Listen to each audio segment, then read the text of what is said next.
खनखनन पैंजण चांदीचा कमरबंद, खनखनन बागड्यांचा हिरवा पिवळा रंग, लावणी केसात गजरा पांढरा आणि शुभ्र, दिसते इतकी सुंदर कोणीही होईन दंग.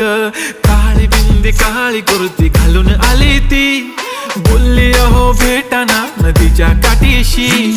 होले होले आली ती माझ्या पाठीशी, बोलली अहो भेटाना नदीच्या काठीशी.